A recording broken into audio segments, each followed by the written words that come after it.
వేదిక మీద ఉన్న మిత్రులు, సభలో ఉన్న మిత్రులకి, పెద్దలందరికీ పేరు పేరున నా హృదయపూర్వక నమస్కారాలు. ఇక్కడికి రావడం నాకు చాలా సంతోషంగా ఉంది. ఎందుకంటే ముఖ్యంగా విద్యార్థులతోటి మాట్లాడేటువంటి అవకాశం ఉంది కాబట్టి.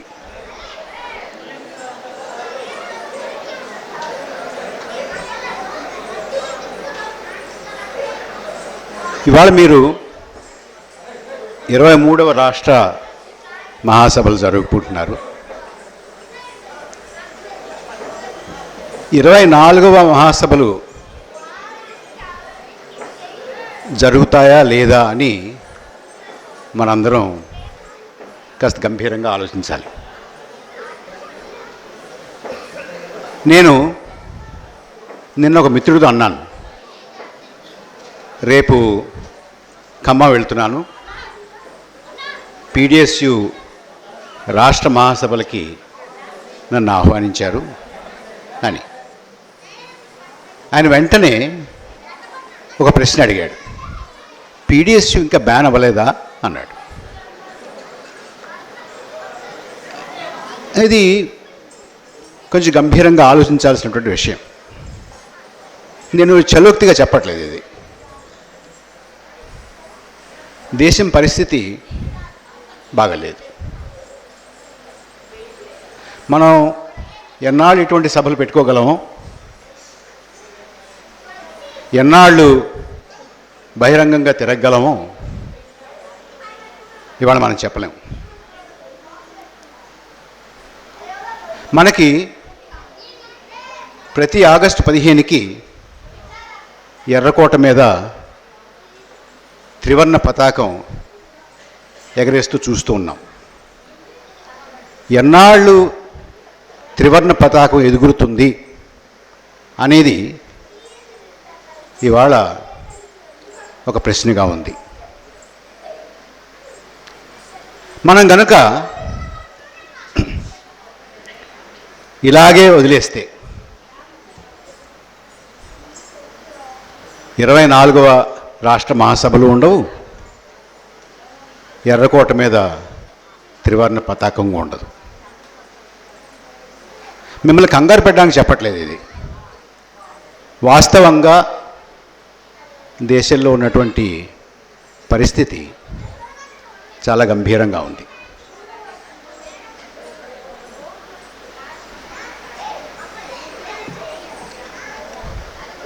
ఫ్యాసిజాన్ని ఎదుర్కోవడంలో విద్యార్థులు, మేధావులు ఏం చేయాలి?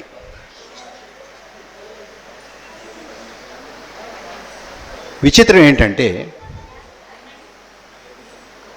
విద్యార్థులు, మేధావులు, చదువుకున్న వాళ్ళు వీళ్ళని వదిలేస్తే మీకు ఫ్యాసిస్ట్ అనేవాడు ఎక్కడ కనపడ్డు. ఫ్యాసిస్టులు ఎక్కువగా విద్యార్థుల్లోనూ, బాగా చదువుకున్న వాళ్ళలోనూ, బాగా మేధావులు అనుకున్న వాళ్ళలోనూ ఉన్నారు.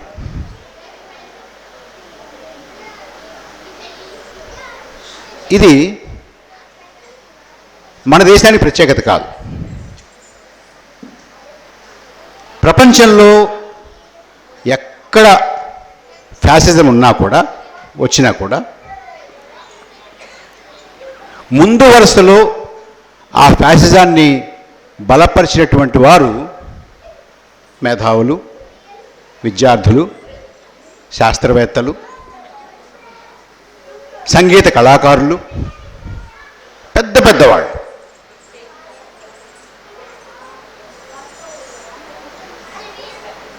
మీకు తెలిసే ఉంటుంది, కానీ ఒక్కసారి మీకు గుర్తు చేస్తాను. జర్మనీలో ఫ్యాసిజం వచ్చింది. జర్మనీలో ఫ్యాసిజం వచ్చే నాటికి జర్మనీలో ఉన్నటువంటి విశ్వవిద్యాలయాలు ప్రపంచంలోకెల్లా ప్రసిద్ధికెక్కిన విశ్వవిద్యాలయాలు జర్మనీలో ఉన్నటువంటి విశ్వవిద్యాలయాలని మించి ప్రపంచంలో ప్రతిష్ట కలిగినటువంటి విశ్వవిద్యాలయాలు మరి ఏ దేశంలోనూ లేవు ఆనాటికి. సైన్సెస్లో నోబెల్ ప్రైజ్లు జర్మనీకి ఆ రోజుల్లో దాదాపు 25% వచ్చేవి. అమెరికాకి, ఇంగ్లాండ్కి, ఫ్రాన్స్కి, మిగతా దేశాలకి 6%, 7%, 8%, 11%, 10% అట్లా వచ్చేవి.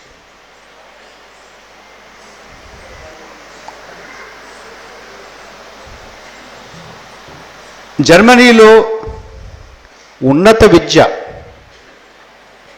అభ్యసిస్తున్నారు అని అంటే, అభ్యసించారు అంటే, విశ్వవిద్యాలయాల్లో ఉన్నారు అని అంటే, అందులో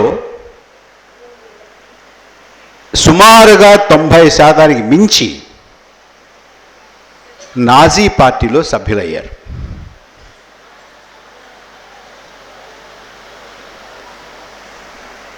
నాజీ పార్టీ సభ్యత్వాన్ని చూస్తే ఓవర్వెల్మింగ్ మెజారిటీ, సుమారుగా 80-90-95% నాజీ పార్టీ సభ్యుల్లో బాగా చదువుకున్న వాళ్ళు ఉన్నారు. ఎక్కువ మంది బాగా చదువుకున్న వాళ్ళు, మామూలు చదువులు కాదు, బాగా చదువుకున్న వాళ్ళు.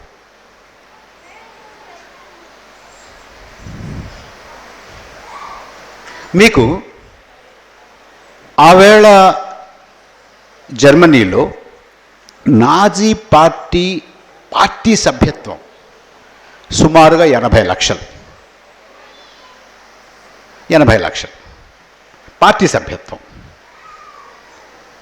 కానీ నాజీ పార్టీ నడిచింది, నాజీ పార్టీ చేసినటువంటి అకృత్యాలు, దుష్కృత్యాలు ఇవి కేవలం పార్టీ సభ్యులే కాదు, పార్టీకి అనుబంధంగా ఉన్నటువంటి ఫ్రంట్ ఆర్గనైజేషన్స్ ఉంటాయి, ఆ సభ్యులు ఎక్కువగా. అందులో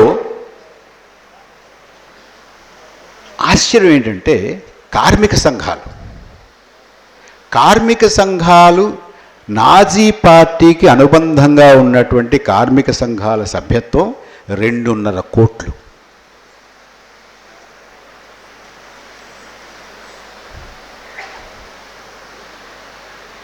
సమాజంలో మంచి చేయాలి, వెల్ఫేర్ ఆర్గనైజేషన్స్ ఉంటాయి కదా, నాజీ పార్టీకి అనుబంధంగా ఉన్నటువంటి వెల్ఫేర్ ఆర్గనైజేషన్స్ వాటి సభ్యత్వం 1.5 కోట్లు.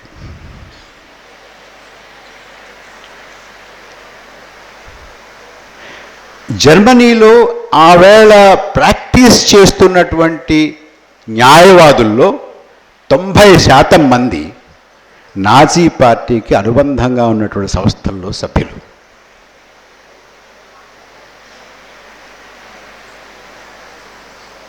ఆవేళ జర్మనీ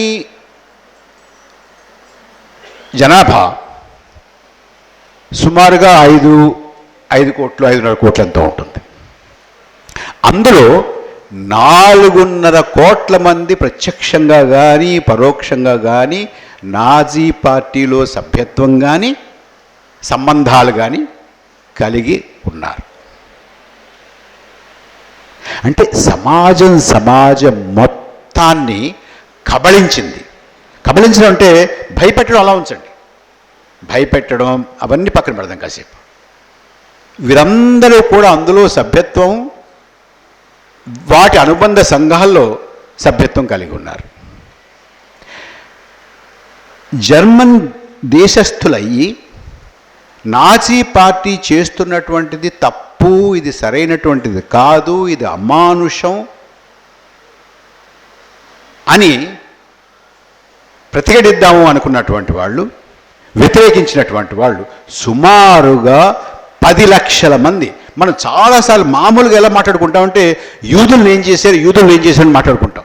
యూదులు కానటువంటి వారు, జర్మనీ దేశస్థులు యూదులు కానటువంటి వారు దగ్గరగా 10 లక్షల మందిని ఖైదు చేశారు. అందులో 40,000 మందిని చంపేశారు.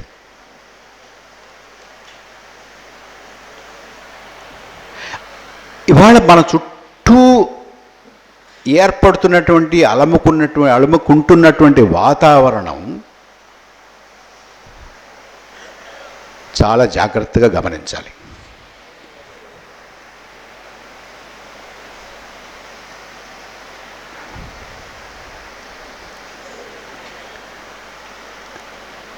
ఈ ఫ్యాసిజం అనేటటువంటిది అంత తేలిగ్గా, ఏదో తెలివి తక్కువగా, తెలియకుండా, చదువుకోకుండా, విషయం తెలియక ఫాసిజంలోకి వెళ్తారు, మతోన్మాదంలోకి వెళ్తారు, ఈ ఫాసిస్ట్ వెనకాల పరిగెడతారు అనుకోవడం శుద్ధ పొరపాటు. దయచేసి మొట్టమొదట మనం ఎలా ప్రతిఘటించాలి, ఎలా ఎదుర్కోవాలి అని మాట్లాడుకునే ముందు దీని యొక్క స్వరూపాన్ని అర్థం చేసుకోవాలి. చదువుకోని వాళ్ళు, తెలివి తక్కువ వాళ్ళు, సభ్యత సంస్కారం లేని వాళ్ళు, వీళ్ళు కాదు చేరింది. ఇవన్నీ ఉన్నాయనుకున్న వాళ్ళు, ఇవన్నీ ఉన్నాయని లోకమంతా నమ్మినటువంటి వాళ్ళు, ఎవరిని చూసైతే వీళ్ళంతా సభ్యత సంస్కారం ఉంది, బాగా చదువుకున్నారు, లాయర్లు, డాక్టర్లు, సంగీత విద్వాంసులు, యూనివర్సిటీల్లో ప్రొఫెసర్లు, పెద్ద పెద్ద ఉద్యోగాలు చేసేటువంటి వారు, ప్రభుత్వాల్లో పదవులు నడిపేటువంటి వారు, జడ్జీలుగా ఉన్నటువంటి వారు, శాస్త్రవేత్తలుగా ఉన్నటువంటి వారు, వారు నాజీ పార్టీకి, ఫ్యాసిజానికి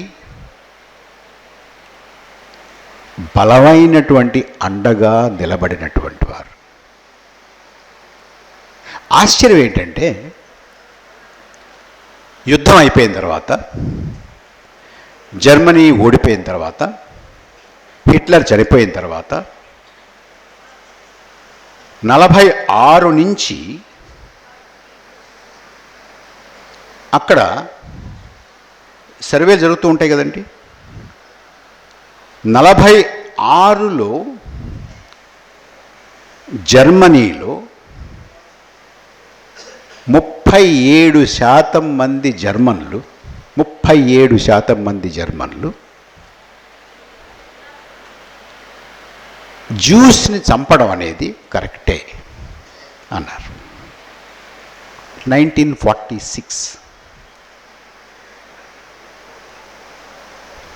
ఆర్యులు కానటువంటి వారిని చంపడం అనేది సబబైనటువంటిదే అని వారి అభిప్రాయం. 37% మంది.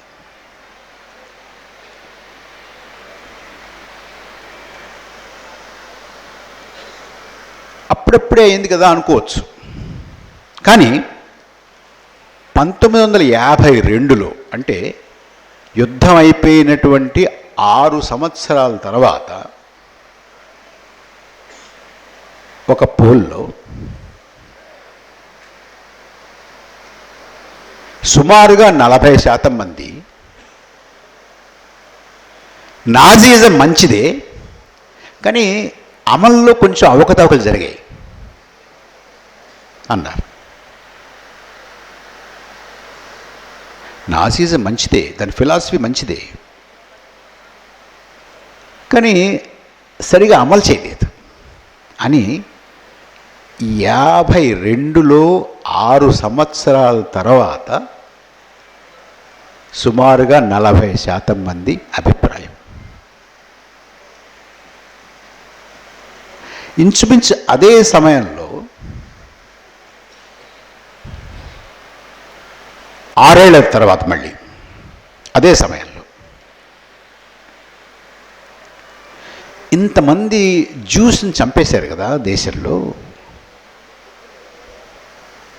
మీకు ఏమనిపిస్తోంది? కేవలం 5% మంది మాత్రమే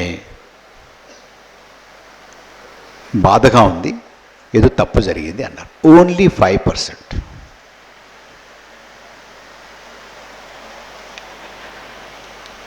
ఇదంతా మీకు ఎందుకు చెప్పానంటే, ఇది బలహీనమైనటువంటి పోకడ కాదు, చాలా బలమైనటువంటి పోకడ. అది పట్టుకుందంటే వదిలిపెట్టేటువంటి పోకడ కాదు, పట్టుకోవాలంతే. పట్టుకోవడం కూడా తేలిక, ఎందుకంటే విద్వేషం మీద ఆధారపడినటువంటిది. ఇతన్ని ద్వేషించండి అని చెప్పడం తేలిక, ఇతను మనవాడే మంచివాడే అని చెప్పడం కష్టం. అంచేత ఇవాళ మనం ఎదుర్కొంటున్నటువంటి ఈ విషయం చాలా బలమైనది, చాలా ప్రమాదకరమైనది. మీలో కొంతమంది చదివి ఉంటారు, ఆల్బర్ట్ కాము నవల ఒకటి ఉంది, నాకు చాలా ఇష్టమైనటువంటిది. అది ద ప్లేగ్, ల పెస్ట్, ద ప్లేగ్. ఇతివృత్తం ఏంటంటే, ఒక ఊళ్ళో ప్లేగ్ వస్తుంది. మన మధ్య కోవిడ్ వచ్చింది, అలాంటిది. చచ్చిపోతూ ఉంటారు, లాక్డౌన్ ప్రకటిస్తారు. ఎప్పుడో రాశారు, లాక్డౌన్ ప్రకటించారు, లాక్డౌన్ అయింది. చచ్చిపోతున్నారు. డాక్టర్ గారు అందరికీ వైద్యం చేస్తున్నారు, ఆయన ఇంకో 2-3 ఆయన సహాయంగా చాలామందిని కాపాడారు. తగ్గుముఖం పట్టింది, మరణాలు తగ్గుతున్నాయి. ఆఖరికి ఒకరోజు మరణాలు ఆగిపోయాయి, ఎవరు చనిపోవట్ల. ఆ ఎలకలు అవి కూడా ఎక్కడ కనపట్టలేదు. ఎలకల వల్ల వచ్చిందంటారు కదా, అవి కూడా ఎక్కడ కనపట్టలేదు. అయిపోయింది. లాక్డౌన్ ఎత్తేసారు. అక్కడ ఉన్నటువంటి మున్సిపల్ అథారిటీస్, కార్పొరేషన్ వాళ్ళు లాక్డౌన్ ఎత్తేసారు. అందరూ వీధుల్లోకి వచ్చి పెద్దగా ఉత్సవాలు చేసుకుంటున్నారు. డప్పులు కొట్టేవాళ్ళు డప్పులు కొడుతున్నారు, డాన్సులు చేసేవాళ్ళు డాన్సులు చేస్తున్నారు, తాగేవాళ్ళు తాగుతున్నారు, అరిచేవాళ్ళు అరుస్తున్నారు, పాటలు పాడేవాళ్ళు పాటలు పాడుతున్నారు. ఇన్నాళ్లుగా అందరికీ వైద్యం చేసి ప్రాణాలు కాపాడినటువంటి ఆ డాక్టర్ గారు మాత్రం, డాక్టర్ రేయు, మేడ మీద నుంచి అందరినీ చూస్తున్నాడు. ఆయన ఉత్సవాల్లో పాల్గొనట్లేదు, ఉత్సవాలు జరుపుకోవట్లేదు. He was not celebrating.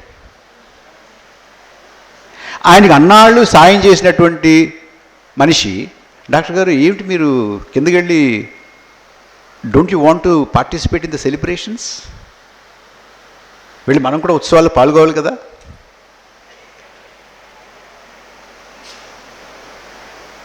Doctor you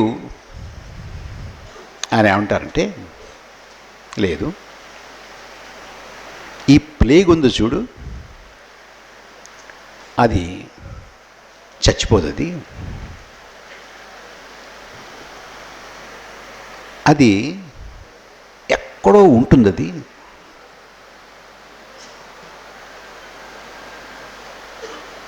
కిటికీలోనో గూట్లోనో wash basin దగ్గర, స్టవ్ కిందో, బాత్రూంలోనో, గోడ మీదో, ఫోటోలు వెనకాలో ఎక్కడో ఉంటుంది. అది అనుకూలమైన పరిస్థితులు రాగానే మళ్ళీ విజృంభిస్తుంది. దానికి ఒక బలమైనటువంటి గుణం ఉంటుంది, అది వేచి చూడగలదు. సంవత్సరం ఆగుతుంది, 2 ఏళ్ళు ఆగుతుంది, 5 ఏళ్ళు ఆగుతుంది, 7 ఏళ్ళు ఆగుతుంది, 10 ఏళ్ళు ఆగుతుంది, 15 ఏళ్ళు ఆగుతుంది, 25 ఏళ్ళు ఆగుతుంది, 50 ఏళ్ళు ఆగుతుంది, 100 ఏళ్ళు కూడా ఆగుతుంది. 100 ఏళ్ళు కూడా ఆగి అనుకూలించగానే పరిస్థితులు ఒక్కసారి మళ్ళీ విజృంభిస్తుంది. అంచేత ఎవ్వరూ కూడా ఉత్సవాలు చేసుకోకూడదు, అలా జాగ్రత్తగా ఉండాలి, అప్రమత్తంగా ఉండాలి అని డాక్టర్ యు చెప్తారు.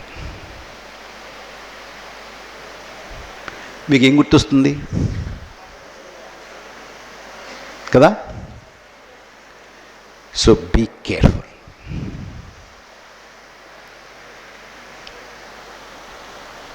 ఇప్పుడు ఫ్యాసిజం అంటే ఏమిటి అని మనం కూర్చుని తర్కించుకుని, ఇది ఫ్యాసిజమా కాదా, ఇది నియో ఫ్యాసిజమా, మరొకట, ఇది కేవలం నియంతృత్వమా, ఇంకా ఫ్యాసిజంలోకి రాలేదా, వస్తోందా, వచ్చిందా, మొన్న వచ్చిందా, రేపు వస్తుందా, కాసేపు అన్నీ పక్కన పెట్టి దేశం చాలా ప్రమాదంలో ఉంది అని గుర్తించి, దాని బలాన్ని గుర్తించి, ఏం చేస్తే బాగుంటుంది, ఎలా ప్రతిఘటించాలి అని మనం కాసేపు మాట్లాడుకోవాలి. కాబట్టి నాకు తట్టినటువంటి కొన్ని విషయాలు మీ ముందు ఉంచుతాను. ఒకటి, దయచేసి ఉదాసీనత వదలాలి. ఉదాసీనత ఎలా ఉంటుందంటే, చాలామంది ఏమనుకుంటారంటే, ఏమైనానండి మన దేశంలో రాదండి, ఎక్కడో వస్తూ ఉంటుంది. మన దేశంలో రాదు, మన రాష్ట్రంలో రాదు, మన ఖమ్మంలో అసలు రాదు.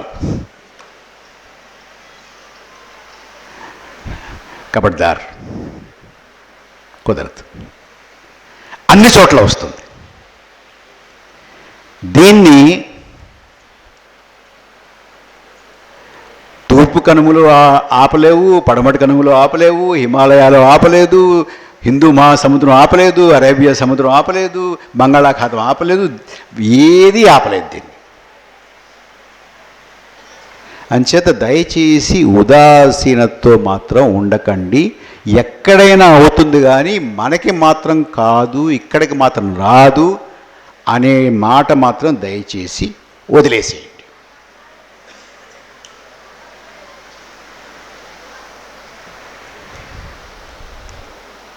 కొంతమంది ఉన్నారండి,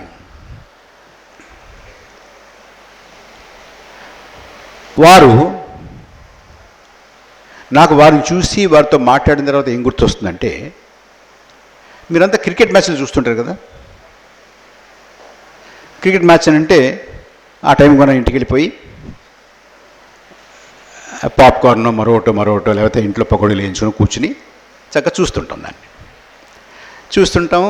ఈ టీం ఆడుతుంటుంది, ఆ టీం ఆడుతుంటుంది, ఇది అవుతుంది, అది అవుతుంది. బౌలింగ్ అలా ఉండకూడదండి. ఇది బ్యాటింగ్ ఆర్డర్ తప్పండి. ఇది అసలు ఫాస్ట్ పిచ్ మీద ముందే స్పిన్నర్ని పట్టుకొస్తే ఎలాగండి? ఫాస్ట్ పిచ్ కదండి, ఫాస్ట్ బౌలర్ని పెట్టాలి. ఇది స్పిన్ పిచ్ అండి, ఫాస్ట్ బౌలర్ని పట్టుకొచ్చారు ఏంటండి? అసలు వాళ్ళ చేత బౌలింగ్ చేయించకూడదండి. ఓపెనింగ్ బ్యాట్స్మెన్ ఆయన ఉండకూడదండి. ఓపెనింగ్ బ్యాట్స్మెన్ ఆయన ఉంటే నీకు ఎందుకు ఇంతే. అంటే నాకు సంబంధం లేకుండా ఆట జరుగుతూ ఉంటే మనం చూసి దాన్ని విశ్లేషణ చేసి ఇలాగని ఈ పార్టీ అండి సరే ప్రచారం సరిగా లేదండి వాళ్ళకి. ఆ క్యాండిడేట్లందరినీ తప్పు పెట్టారండి వాళ్ళు. అక్కడ అంతమంది యాదవులను పెట్టకూడదండి.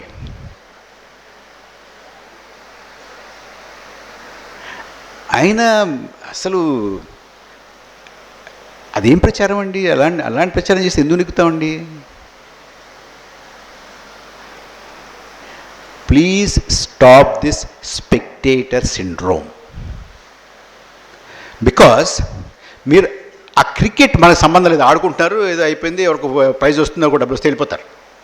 ఇది మనకి సంబంధించినటువంటిది, మన దేశానికి సంబంధించినటువంటిది, మన జీవితానికి సంబంధించినటువంటిది, మన భవిష్యత్తుకు సంబంధించినటువంటిది, మన పిల్లల భవిష్యత్తుకు సంబంధించినటువంటిది, మన దేశానికి సంబంధించినటువంటిది, మన రాజ్యాంగానికి సంబంధించినటువంటిది, మన హక్కులకి సంబంధించినటువంటిది. ఇది వాళ్ళు ఇలాగా వీళ్ళగే రాజకీయ పార్టీలు, ఆ రాజకీయ పార్టీ, ఈ రాజకీయ పార్టీ, ఈ నాయకుడు, ఆ నాయకుడు. No, please stop this spectator role. It is for you, it is for all of us. Please keep this in mind. ఇంకో రకమైనటువంటి మనుషులు కూడా నేను చాలామంది చూస్తుంటానండి. ఎన్నాళ్ళు ఉంటుందంటారు ఇది? ఎన్నాళ్ళు ఉంటుంది ఇది? ఏమైనానండి, ఇది పెరుగుట విరుగుడు కరకేనండి. ఇది ఎన్నాళ్ళు ఉంటుంది? పడుతుంది, రేపు ఎల్లుండి పడిపోతుంది, నెక్స్ట్ ఇంటికి పడిపోతుంది. ఎన్నాళ్ళు ఉంటుంది? ఇది ఎన్నాళ్ళలో ఉండదు. పెరుగుట విరుగుట కొరకే. మనం హాయిగా ఇంట్లో కూర్చుంటే అదే పడదండి, పడనే పడదు. పెరుగుట విరుగుట కొరకే ఎక్కడైనా వర్తిస్తుందేమో కానీ ఈ విషయానికి మాత్రం వర్తించదు. Please understand this.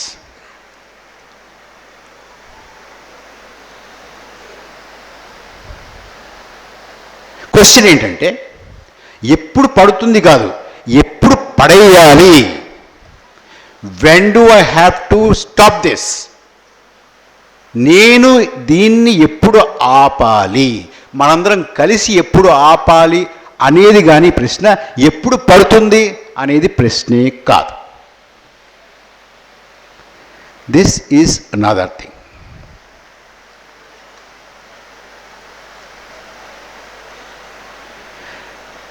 ఇంకొక ఆయన, మొన్న ఒక స్నేహితుడు, పెద్ద ఆయన, నాకన్నా బాగా పెద్దవాడు,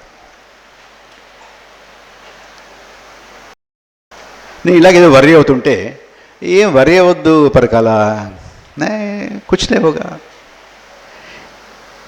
ప్రకృతిలోనే ఒకటి ఉంది, ప్రకృతిలో అది ఎన్నాళ్ళు ఉంచదు, దీన్ని ధర్మం మళ్ళీ నిలబడుతుంది అని చెప్పాడండి ఆయన. ప్రకృతిలో ఉందటండి ఇది. ఇది ఇలా ఏదో రావడం, పడిపోవడం. నేను గురుగారు అంతా బాగానే ఉంది, ఎక్కడో చిన్నప్పుడు చదువుకున్నారండి, రమణరావు గారు భగవద్గీతలో ఏదో శ్లోకం ఉంటుంది చూడండి, యదా యదా హి ధర్మస్య సంభవామి యుగే యుగే ధర్మ సంస్థాపనార్థాయ సంభవామి యుగే యుగే. వస్తాడు,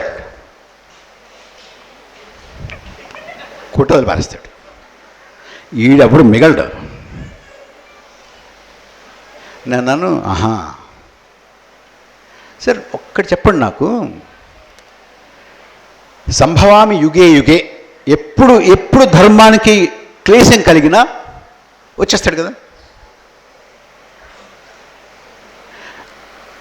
నాకు అర్థం కాదు ఏంటంటే ఇందులో సంభవామి యుగే యుగే, మళ్ళీ మళ్ళీ మళ్ళీ మళ్ళీ ఎందుకు రావాలి? ఒక్కసారి వచ్చి కొట్టిన తర్వాత మళ్ళీ రాకూడదు కదా ఇది. మళ్ళీ మళ్ళీ ఎందుకు వస్తుంది? 10 అవతారాలు దిగెత్తాలి. వాయ్? ఒక్క అవతారం ఎత్తి ఈ అధర్మాన్ని, ఈ ఈవిల్ని కొట్టాడు అనుకుందాం, మళ్ళీ మళ్ళీ తలెత్తేటువంటి పరిస్థితి ఉండకూడదు కదా. మళ్ళీ మళ్ళీ వస్తుందట, మళ్ళీ మళ్ళీ వస్తాట ఈయన. ఇదేంటండి? So please don't get in to that. మీరు చాలామంది వ్యవసాయం చేసిన వాళ్ళు ఉన్నారు కదా, వ్యవసాయంతో సంబంధం ఉన్నటువంటి వాళ్ళు ఉన్నారు కదా. మీకు తెలుసు నాకన్నా బాగా. మీరు విత్తనం వేస్తారు, ఎరువు వేస్తారు, విత్తనం వేసి ఎరువేసి నీళ్లు పెట్టి ఇంటికి వెళ్ళి పడుకుంటారా? పడుకుని మళ్ళీ వెళ్ళి కోత కోసుకుంటారా? ఏం చేస్తారు? పురుగు పడుతుందా లేదా చూసుకోవాలా, కలుపు వచ్చిందా లేదా చూసుకోవాలా, కలుపు తీయాలా. ఓకే, పురుగు మందు కొట్టాము, కలుపు తీసాము, పడుకుంటాం ఇంటికి వెళ్ళి. మళ్ళీ మళ్ళీ మళ్ళీ మళ్ళీ మళ్ళీ వచ్చి చూసుకుని మళ్ళీ మళ్ళీ మళ్ళీ మళ్ళీ కలుపు తీసి మళ్ళీ మళ్ళీ మళ్ళీ మళ్ళీ పురుగు మందులు కొట్టి పంట చేతికి వచ్చిన తర్వాత కోసుకుని ఆ పంట పండుతోంది, పంట బాగుందంటే మళ్ళీ పందులో మళ్ళీ మరో పిట్టలో రాకుండా జాగ్రత్తగా చూసుకుని ఒడిసెలు పట్టుకుని కూర్చుని వాటిని కొట్టి ఒబ్బిడి చేసుకుని తీసుకెళ్ళి మళ్ళీ విత్తనం వేసి మళ్ళీ ఇదే చేయాలి కదా. అంచేత మనం వేసుకున్నటువంటి ఈ రిపబ్లిక్, ఈ రాజ్యం, దీనికి కొన్ని లక్ష్యాలు పెట్టుకున్నాం, కొన్ని లక్షణాలు పెట్టుకున్నాం.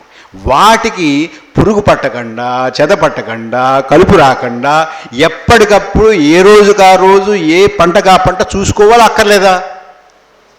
చూసుకోవాలి కదా. మీరు ఎక్కడ ఎవరినైనా పెట్టుకున్నా కూడా మీరు వెళ్ళి చూసుకుంటారా? మీరు ఒక రాజకీయ పార్టీని పెట్టుకున్నా కూడా మళ్ళీ చూసుకోవాలి కదా. కేవలం రాజకీయ పార్టీని వదిలేస్తారా? వదిలేస్తే కుదురుతుందా? వదిలేస్తే పంట ఇంటికి వస్తుందా? 4 డబ్బులు వస్తాయా? 4 గింజలు వస్తాయా? ఇంటికి రావు. సో కంటిన్యూస్గా విజిలెంట్గా ఉంటేనే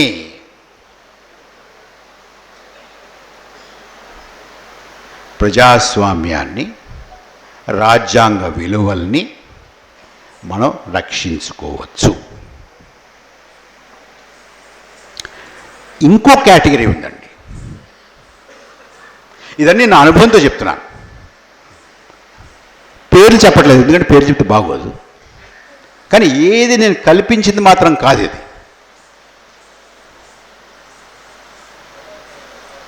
ఆ మధ్య ఈ లేబర్ లాస్ వచ్చాయి కదండి కొత్తగా. వచ్చిన తర్వాత నేను ఒక పెద్దవారితో మాట్లాడానండి. చూడండి ఎంత అన్యాయంగా ఉందో ఇది. ఆయన చక్కగా చిన్న మందహాసం చేశారండి. ఇలా నా పేరు నాకే అర్థం కాలేదు. మీరు ఏమనుకుంటారంటే దీని గురించి అన్నాను. మళ్ళీ ఒక నవ్వు నవ్వాడు ఆయన. ఏంటి నవ్వుతున్నారు అనుకున్నా. మీ ఉద్దేశం ఏంటండి, దీని గురించి చాలా దారుణంగా ఉన్నాయి అనిపిస్తుంది నాకు అన్నాను. నేను ఏకి పారేశాను కదా అన్నాడు. ఏకి పారేసేటండి నేను దీన్ని, ఈ లేబర్ లాస్ని అస్సలు సమాధానం లేదండి అవతల నుంచి, అంత ఏకి పారేశాడు. అయ్యో ఎక్కడండి అన్నాను. ఏంటి నన్ను ఫేస్బుక్లో ఫాలో అవ్వట్లేదు నువ్వు అని అడిగాడు ఆయన. నేను ఆయన ఫేస్బుక్లో ఫాలో అవ్వలేదు కాబట్టి ఆయన ఎంత ఎక్కేసాడో నాకు తెలియలేదు. ఆయన ఏమంటున్నాడంటే లేబర్ లాస్ వచ్చాయి, వాటిని ఫేస్బుక్లో ఎక్కేశాను, అయిపోయింది, ఇంకేం కావాలి, ఇంకేం చేయాలి నేను, ఫినిష్.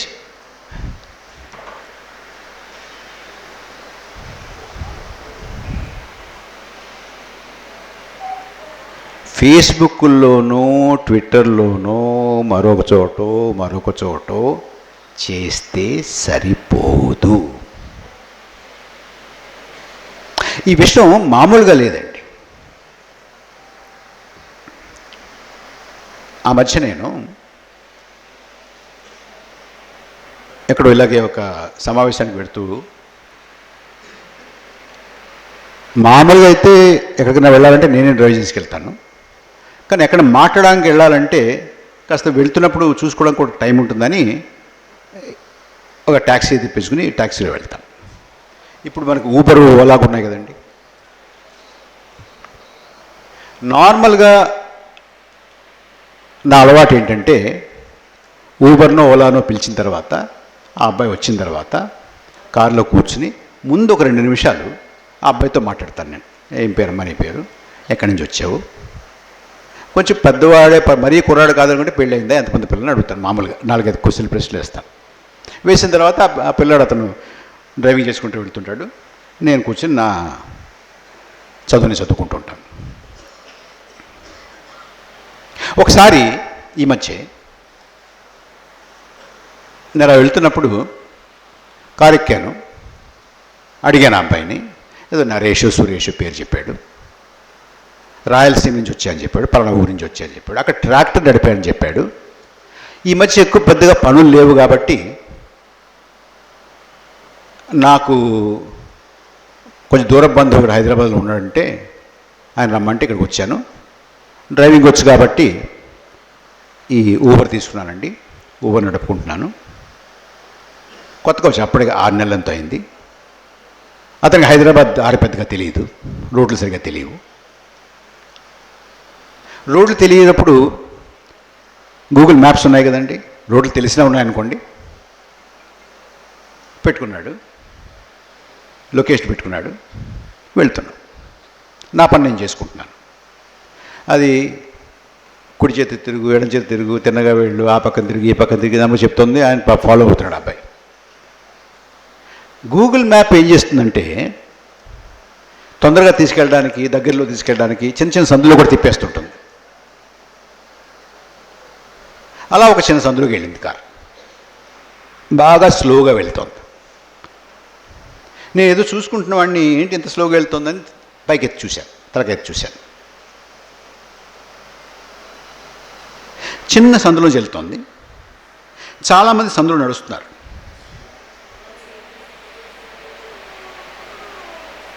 నేను ఇలాగా తలకాయ పైకెత్తి చూడడం ఈ అబ్బాయి గమనించాడు ఆ అద్దంలోంచి. అతను మాట అన్నాడు. అతను ఏమన్నాడంటే, చూడండి సార్, ఈ సాయిబులంతా రోడ్డు మీద నడుస్తున్నారు, కారు ముందుకెళ్ళడానికి లేదన్నాడు. ఈ సాయిబులంతా రోడ్డు మీద నడుస్తున్నారు, కారు సరిగ్గా వెళ్ళడానికి లేదన్నాడు. అది చిన్న సందండి. ఆ సందులో అటు ఇటు ఇళ్ళే, పేమెంట్ కూడా లేదు. ఒకవేళ పేమెంట్ ఉన్నా కూడా మన దేశంలో పేమెంట్ మీద నడవండి, మనం మిగతా చాలా కార్యక్రమాలు ఉన్నాయి చేయడానికి. అంత చిన్న సందులో, పేమెంట్ కూడా లేనటువంటి ఒక చిన్న ఇరుకు సందులో నువ్వు హిందువైనా, ముస్లింవైనా, క్రైస్తవువైనా, బౌద్ధుడవైనా, జైనువైనా, యూదుడువైనా, ఏ మతాన్ని అనుసరించిన వాడువైనా, చిన్న అయినా పెద్ద అయినా రోడ్డు మీద నడవాలి. ఇంకెక్కడ నడుస్తావు? కానీ అలా నిబంధనలు పాటించకుండా, రూల్స్ ఫాలో అవ్వకుండా రోడ్ల మీద నడిచేస్తున్నవాడు అనగానే ఈ పిల్లాడికి ఏం పడింది మనసులో? వీళ్ళంతా సాయిబులని పడింది. ఎవడు చెప్పాడు? ఎందుకు వచ్చింది? వీడేమి కాకి ప్యాంటు తెల్ల చొక్క వేసుకుని షాక్కి వెళ్ళే మనిషి కాదు, కర్ర తిప్పేవాడు కాదు. ఎందుకు వచ్చింది? ఎక్కడి నుంచి వచ్చింది? పోనీ అతను ఉండేటటువంటి ప్రాంతంలో మత సంఘర్షణలు, ఒకళ్ళ మీద ఒకళ్ళు చంపుకోవడం, నరుక్కోవడం జరిగింది అలాంటిది కాదు, మామూలుగా ఉన్నటువంటి. ఎందుకు వచ్చింది?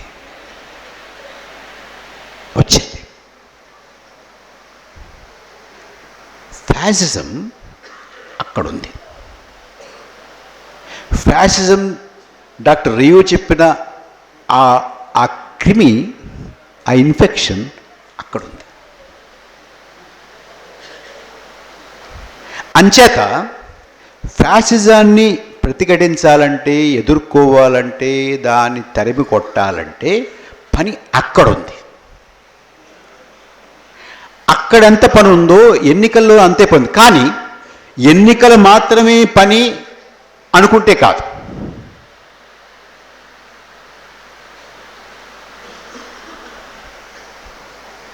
ఎన్నికల్లో ఒక భాగం, కొంత ఉధృతి తగ్గించడానికి సరిపోయేటువంటి భాగం. కానీ ఇది కల్చరల్గా,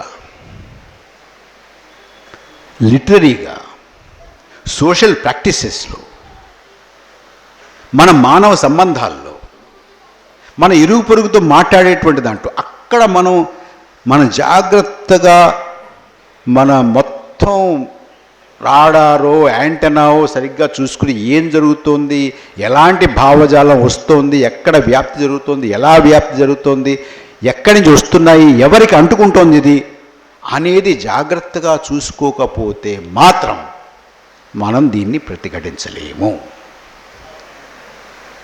ఇది చాలా ముఖ్యమైన విషయం. ఇవి గంభీరమైన విషయాలు.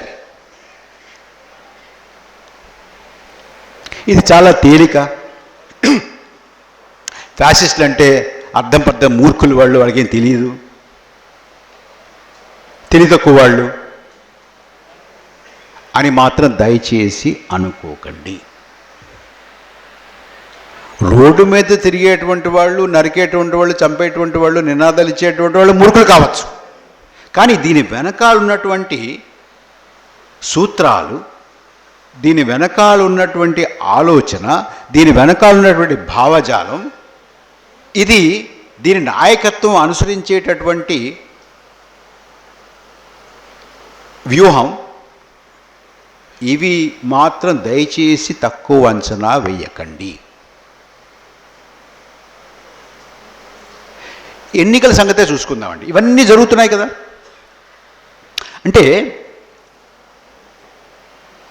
ఇవాళ ప్రజాస్వామ్యం ఉంది, నియంతృత్వం ఉంది, ఫ్యాసిజం ఉంది. దానికి దీనికి మధ్యన ఒక సరిహద్దు ఉంది. అది రాజ్యాంగం అనుకుందాం కాసేపు, లేదు రాజ్యాంగ విలువలు అనుకుందాం కాసేపు. ఈ రెండిటికి మధ్యన ఉన్నటువంటి సరిహద్దుని చెరపడానికి, ముందుకు జరపడానికి, ఆక్రమించడానికి, అతిక్రమించడానికి ఒక సైన్యం పనిచేస్తోంది. 100 సంవత్సరాలుగా పనిచేస్తోంది. ఇంకా ఎక్కువ ఆర్గనైజ్డ్గా 100 సంవత్సరాల నుంచి పనిచేస్తోంది. అనార్గనైజ్డ్గా ఇంకా ముందు నుంచి చేస్తోంది కదా. మన కళ్ళు ఎదురుగుండా చేస్తోంది కదా. ఒక సైన్యం పనిచేస్తోంది, చాలా క్రమశిక్షణతో పనిచేస్తోంది, చాలా అంకిత భావంతో పనిచేస్తోంది, చాలా నమ్మకంతో పనిచేస్తోంది. మీరు ఒక సమావేశం పెట్టి 5 ఉన్నా, 10 మంది ఉన్నా, 15 మంది ఉన్నా, 50 మంది ఉన్నా ఏవీ పర్వాలేదు. ఎంత దూరం నుంచైనా వచ్చి వాళ్ళతో మాట్లాడి వాళ్ళని మీ వైపు లాక్కుని మీ భావజాలాన్ని వారికి నచ్చజెప్పేలాగా పనిచేసి మాట్లాడి వెళ్ళేటటువంటి ఒక సైన్యం పనిచేస్తూ ఉంది కదా. ప్రజాస్వామ్యానికి, నియంతృత్వానికి, ప్రజాస్వామ్యానికి, ఫ్యాసిజానికి మధ్య ఉన్నటువంటి సరిహద్దుని చెరిపేటటువంటి ఒక బృహత్ ప్రయత్నం జరుగుతూ ఉంది కదా ఇన్నాళ్ళ నుంచి. నా ప్రశ్న ఏంటంటే, పీడిఎస్యు నాయకత్వానికి, మీ పెద్దలకి నా ప్రశ్న ఏంటంటే, ఈ ప్రజాస్వామ్యాన్ని, ఈ ప్రజాస్వామ్య విలువలని, ఈ స్వేచ్ఛని, ఈ స్వేచ్ఛాయుత విలువల్ని కాపాడడానికి పనిచేసేటటువంటి సైన్యం ఎక్కడా?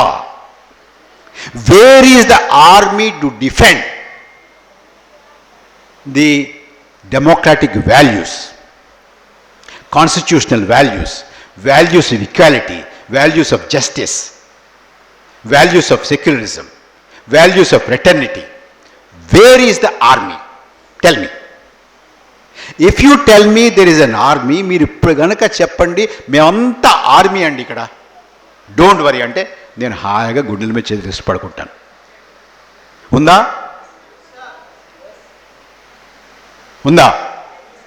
వన్ మ్యాన్ ఆర్మీయా? No, you don't have to answer me. నాకేది సమాధానం చెప్పక్కర్లేదు. మీరు ప్రశ్న వేసుకోండి. మీరు గనక ఉందయ్యా వరి అవ్వకు నువ్వు అన్నారు అనుకోండి, okay. I you sure? But నన్ను రమ్మన్నారు, వచ్చాను. రమ్మన్నారు, వచ్చాను, మాట్లాడాను. కానీ ఒట్టి చేతులతో మాత్రం వెళ్ళను ఇక్కడి నుంచి. మీరు ఈ సమావేశాలు అయిన తర్వాత మేము ఈ విలువల్ని కాపాడడానికి, ఈ ఫ్యాసిజాన్ని ఈ దేశం నుంచి తరిమి కొట్టడానికి మేము ఒక సైన్యంగా తయారవుతావు అనే వాగ్దానాన్ని మీ దగ్గర నుంచి తీసుకుని అప్పుడు వెళ్తాను. ఇస్తారా? ఇక్కడ పాటలు పాడడం కాదు, పాటలు పాడండి.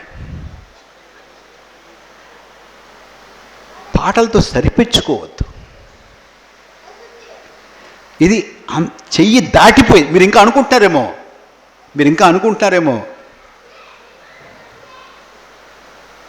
ఇంకా ప్రమాదం వస్తుంది, ప్రమాదం అంచున ఉన్నాం అనుకుంటారు. లేదు, ప్రమాదంలో ఉన్నాము. Please understand this. I'm telling you.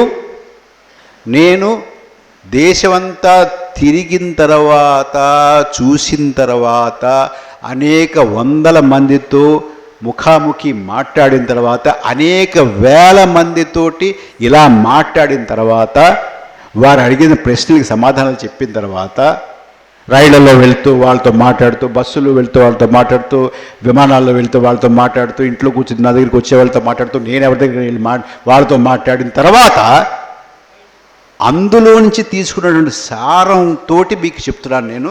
దయచేసి ఇంకా ప్రమాదం రాలేదు, వచ్చేలా ఉంది అని మాత్రం అనుకోవద్దు. ప్రమాదంలో ఉన్నాము అని మాత్రం దయచేసి గుర్తించండి. ప్రతిఘటించడానికి ఎంతకన్నా గొప్ప మంత్రం లేదు. చాలామంది ఏమనుకుంటారంటే నెమ్మదిగా అంటే ఇదివరకు ఇందులో పెద్దలకు తెలుసు, సైనిక ప్రభుత్వాలు వచ్చావండి, నియంతృత్వాలు వచ్చేవి. ఆఫ్రికాలో వచ్చింది, లాటిన్ అమెరికాలో వచ్చింది, ఇండియాలో వచ్చింది, పాకిస్తాన్లో, ఇండియా కాదు పాకిస్తాన్లో వచ్చింది, మన బంగ్లాదేశ్లో వచ్చింది, చాలా చోట్ల వచ్చింది. ఇక్కడ కూడా కొన్నాళ్ళు మనకి ఒక రకమైన నియంతృత్వం వచ్చింది. ఎప్పుడు వచ్చేది, ఎలా వచ్చేది? ఎప్పుడు అలా నియంతృత్వం వచ్చినా కూడా అర్ధరాత్రి వచ్చేదా? అందరూ పడుకున్నప్పుడు వచ్చేది. తెల్లారుజామున వచ్చి తలుపులు కొట్టి పట్టుకెళ్ళిపోయేవాడు. ప్రీ డాన్ అరెస్ట్ అనేవాడు. రావడం, ఒక ప్రకటన, రాజ్యాంగాన్ని సస్పెండ్ చేసాము, పార్లమెంట్ ఉండదు, ప్రధానమంత్రి, అధ్యక్షుడు, మంత్రులు, లోక్సభ సభ్యులు, పార్లమెంట్ సభ్యులు, అసెంబ్లీ సభ్యులు అందరినీ కూడా అరెస్ట్ చేసేసాము, రాజకీయ నాయకుల్ని, ప్రతిపక్ష నేతలందరినీ కూడా లోపలికి వేసేసాము. దేశం అల్లకల్లోలంగా ఉంది. అంత మళ్ళీ మనం శాంతి భద్రత అన్నీ పునరుద్ధరించిన తర్వాత అప్పుడు కొన్నాళ్ళు పోయిన తర్వాత ఎన్నికలు పెడతాం, అంతవరకు మేము రాజ్యం చేస్తామని చెప్పేవాళ్ళు కదా. సడన్గా వచ్చేది, అకస్మాత్తుగా వచ్చేది, చెప్పా చేయకుండా వచ్చేది. ఎవరికి అసలు క్లూ ఉండేది కాదు. ఆ రోజులు పోయినాయి. అది 60ల్లోనూ 70ల్లోనూ, మేము కొంచెం 80ల్లో కూడా అక్కడక్కడ జరిగిందేమో. ఇప్పుడు అలా కాదు. ఇప్పుడు నెమ్మదిగా ఒకసారి ఒక చట్టం, ఒకసారి ఇంకో చట్టం, మరోసారి మరో చట్టం, ఒక్కొక్కటి ఎలా వస్తుందంటే మనకు అలవాటైపోతుంది. కొంతమంది బాగుంటుంది కూడా. ఎంత అలవాటు అవుతుందంటే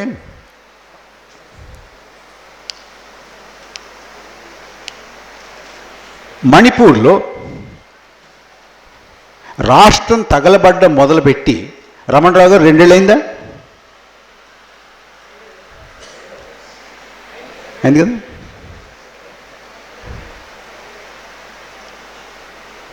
ఏమైంది? అలవాటైపోయింది కదా. అలవాటైందా? మనం ఆలోచిస్తున్నామా? మణిపూర్లో ఏం జరుగుతుందో ఆలోచిస్తున్నావా? ఆదుర్త పడుతున్నావా? ఆందోళన పడుతున్నావా? లేదు, అలవాటైపోయింది. పెట్రోల్ ఎంత అండి ఇప్పుడు మీ ఊళ్ళో? 107, 109, 108 కదండి. అలవాటైపోయిందా? అయిందా? లేదా కోపంగా ఉందా? నువ్వు కొట్టిస్తున్నావా? పెట్రోల్ కొట్టిస్తున్నావా? కోపం వస్తుందా? లేదు, అలవాటైపోయింది. గ్యాస్ ఏమ్మా, గ్యాస్ ఎంత? అలవాటైపోయిందా? అలవాటైందా?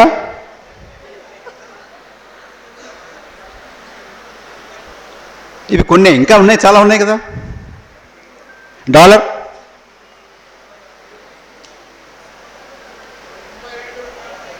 అలవాటైపోయిందా? నిరుద్యోగం అలవాటైపోయిందా?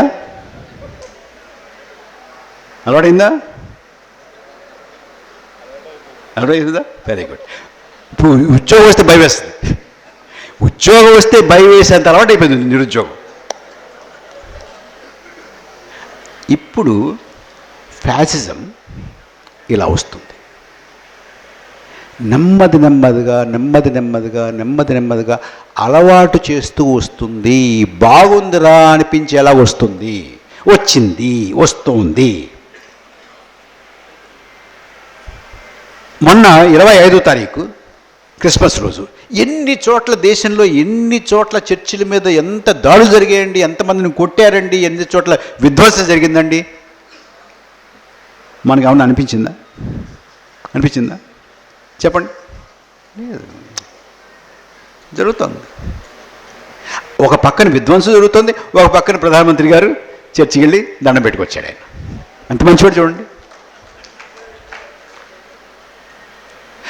మీకు మీకు మీకు మీకు ఒక విషయం తెలుసా? మీకు కేంద్ర మంత్రి మండలిలో ఒక క్రైస్తవుడు కూడా ఉన్నాడండి, మిస్టర్ కురియన్. మొన్న నేను కేరళ వెళ్ళి వచ్చింది, అక్కడ అడిగాను, మీ దగ్గర నుంచి ఒక క్రైస్తవుడు ఉన్నాడు కదా, మాట్లాడి నోరెత్తాడు ఆయన. అడిగాను, నోరెత్తలేదండి ఆయన. ఆయనకి ఇంకా బాగా అలవాటు అయిపోయింది. Fascism now is a daily part of our life. వీళ్ళని చంపండి, బాగానే ఉంది. వాళ్ళని నరకండి, బాగానే ఉంది. మనకి నథింగ్ ఈజ్ హ్యాపెనింగ్. మాకు ఈ ఇన్ఫ్లేషన్ గురించి వాటి గురించి మాకు పాఠాలు చెప్పేటప్పుడు మా కాలేజీలో మా లెక్చరర్ ఒక చిన్న ఉదాహరణతో చెప్పేవారండి. ఇప్పటికే బాగా గుర్తుంది, ఎప్పుడో డిగ్రీలో చదువుకున్నాను నేను. అది చెప్పేవారు ఆయన. ఒక్కసారి ధరలు పెరిగిపోతే ఎలా ఉంటుంది, నెమ్మదిగా ఇవాళ 5 పైసలు, రేపు 5 పైసలు, ఇంకో అలా అయితే ఏమవుతుంది అనేది ఆయన ఓ దృష్టాంతం చెప్పేవాడండి. ఆయన ఏం చెప్పారంటే, ఒక గిన్నెలో నీళ్లు పోసి 2 కప్పలు వేస్తే ఆ 2 కప్పులు ఈత్తుంటాయి కదా, కొంచెం చల్లగా ఉంటుంది, ఈత్తాయి. అది తీసుకెళ్ళి పొయ్యి మీద పెట్టి పొయ్యి వెలిగించామనుకోండి. పొయ్యి వెలిగిస్తే నెమ్మదిగా కొంచెం వేడెక్కుతుంది. కొంచెం వేడెక్కితే ఒక కప్ప ఉంటుంది. రమణరావు గారు అంటారు, ఇది ప్రమాదంగా ఉంది పరకాల గారు, ఇది వేడెక్కుతుందంటే నేనంటానే, ఊరుకోవయ్యా, చక్కగా ఉంది. ఎంతమందో వందే భారత్ రైళ్లు వస్తున్నాయి, రైళ్లు బాగా వెళ్తున్నాయి, మనం విశ్వగురు అవుతున్నాము, ఎంత బాగుంది చూడు, చక్కగా ఉంది, హాయిగా ఉంది అంటాను. మళ్ళీ కొంచెం వేడెక్కుతుంది, మళ్ళీ అంటారు ఆయన, మీ అన్ని అనుమానాలే మీకు రమణరావు గారు, ఎంత బాగుంది చూడండి, మనం ఆపరేషన్ సింధూర్లో కొట్టామా లేదా, ఎంత బాగుంది, చక్కగా ఉందండి. అలా మాడిపోతాయి. రెండు కప్పులు మాడిపోతాయి. ఆయన మాడిపోతాడు, నేను మాడిపోతాను. అలా కానీ బాగా మరుగుతున్న నీళ్ళలో ఈ 2 కప్పులు వేసాడు, ఒకసారి దూకేస్తారు 2 కదా. అంచేత ఫ్యాసిజం ఇవాళ నేర్చుకున్నది ఏంటంటే, నెమ్మదిగా అలవాటు చేసి వస్తే ఏం కాదు, వీళ్ళేం చెయ్యరు, ఇది బాగుందనుకుంటారు అనేది నేర్చుకున్నారండి. సో ఇది ఎందుకు చెప్పానంటే, ఫ్యాసిజాన్ని ప్రతిఘటించాలంటే ముందు దాని పద్ధతి ఏమిటో అర్థం చేసుకోవాలి. ఇలా చేస్తోంది మనకి తెలియకుండా అది నార్మలైజ్ చేసేసి ఇది ఇంతే అడిగామనుకోండి, అప్పుడు అవలేదా, ఇప్పుడు అవలేదా, అప్పుడు అలాగైంది కదా, మరి ఇప్పుడే అంటే అప్పుడు అయింది కాబట్టి ఇప్పుడు అవ్వాలా ఏంటి, అలా సమస్య లేదే. ప్రతిఘటించాలి.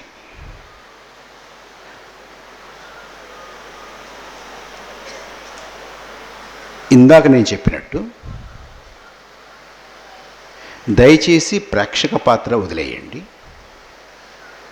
ఏదో విరుగుడు కొరకే అవుతుందిలే అని వదిలేయండి. ఎప్పటికప్పుడు మనం అప్రమత్తంగా ఉండాలి. ఈ విలువల్ని కాపాడడానికి, విలువల మీద దాడి చేస్తుంది ఒక సైన్యం అయితే, విలువల్ని కాపాడడానికి ఆ సైన్యంతో తలపడడానికి ఇంకొక సైన్యం తయారు కావలసిందే, తయారు చేయాల్సిందే. దీంట్లో ఎక్కడ రాజీ అయితే పడకూడదు. అయితే రాజకీయ పార్టీ, దయచేసి ఇక్కడ రాజకీయ పార్టీకి చెందినటువంటి వారు కూడా ఉంటారు, దయచేసి నన్ను ఏమనుకోకండి. నన్ను ఇక్కడి నుంచి నాకు ఏ హాని లేకుండా పంపించే బాధ్యత మీదే. ఇక్కడైనా కాదు, ఎక్కడైనా కూడా రాజకీయ పార్టీలకి ఇదంతా కూడా వాళ్ళకు వదిలేసి మన ఇంట్లో కూర్చుంటే మాత్రం జరిగే పని కాదు. Please don't outsource the task of defending democracy to political parties. ఇది నా అప్పీల్ మీకు. ఎందుకంటే ఎసెన్షియల్గా డెమోక్రసీ మీద నమ్మకం లేనటువంటి వారు డెమోక్రసీని కాపాడడానికి ముందుకు రారు. Please understand this. ఏం చేయాలి? పౌర సమాజం చేయాలి, ఇటువంటి వారు చేయాలి, మనలాంటి వాళ్ళని చేయాలి. మనం చెయ్యలేమని మాత్రం అనుకోకండి. ఎందుకంటే రాజకీయ పార్టీలు దరిదాపులు కూడా రానివ్వకుండా కేవలం రైతులు ఒక సంవత్సరం పాటు ఉద్యమం చేసి 700 మందిని పొట్టన పెట్టుకున్నా కూడా, ఎంత దమనకాండ వారి మీద చేసినా కూడా మొక్కవోకుండా, వెనక్కి తిరగకుండా ఈ ప్రభుత్వాన్ని మోకాళ్ళ మీదకి దింపి వారు పెట్టినటువంటి 3 చట్టాలని వెనక్కి తీసుకున్నటువంటి చరిత్ర ఎప్పుడో కాదు, మొన్న. నన్ను చాలామంది అడుగుతుంటారండి, బంగ్లాదేశ్లో లాగా, నేపాల్లో లాగా, మరో అవసరం ఎందుకయ్యా అవన్నీ చూస్తారు? మన రైతులు చూడవయ్యా, ఇక్కడే ఉంది కదా. వాళ్ళు చేసినటువంటి పోరాటం లాంటిది అహింసతోటి, సత్యాగ్రహంలాగా దేశం మొత్తం మీద రాజకీయ పార్టీలను దగ్గరకు రానివ్వకుండా మనం చేయగలిగితే, దానికి నడుం కట్టుకోగలిగితే, మీలాంటి వారు ముందు ఉంటే, ఇక్కడ ఉన్నటువంటి వారు ఎక్కడన్నా ఈ రాష్ట్రంలో ఎక్కడైనా అలాంటిది జరగడం మొదలు పెట్టాలంటే ఎక్కడికి మొదలు పెట్టాలండి? చెప్పండి. ఏ జిల్లాలో మొదలు పెట్టాలి చెప్పండి? ఏ పట్టణంలో మొదలు పెట్టాలి చెప్పండి? ఖమ్మమేనా? నిజమా? ఏ 2-3 అంటున్నారు అంతే, అంతేనా? ఖమ్మం గురించి చాలా వింటాం కదా బయట. బో మామూలు కదా ఖమ్మం అంటారు, నిజమేనా కాదా? ఉట్టుటి కబుర్లేనా ఇవన్నీ? ఏంటండి, ఏదైనా ఇక్కడ జరగకపోతే ఎక్కడ జరగదండి రవీంద్ర గారు.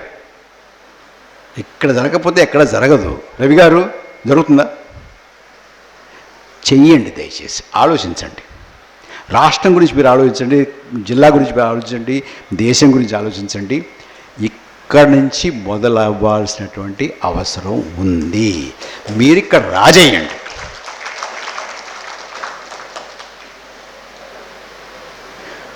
ఫాసిజాన్ని ప్రతిఘటించడానికి ఇంతకన్నా మార్గం లేదు. Only feet on the ground agitation, a peaceful agitation, protracted agitation, ఆపకుండా అది ఎన్నాళ్ళైతే అన్నాళ్ళు మళ్ళీ ఈ రాజ్యాంగాన్ని, రాజ్యాంగ విలువల్ని, ప్రజాస్వామ్యాన్ని, లౌకికవాదాన్ని, సామ్యవాద విలువల్ని మళ్ళీ మనం పునరుద్ధరించుకునే వరకు, పునఃస్థాపించుకునే వరకు మనం నిద్రపోకూడదు అనేటటువంటి ఒక ప్రతిన తీసుకుంటేనే మనం ఫ్యాసిజాన్ని ప్రతిఘటించగలము. అందులో మీరందరూ కూడా పాల్గొనండి, ముందుకు రండి, ఒక సైన్యాన్ని తయారు చేయండి. నమస్కారం.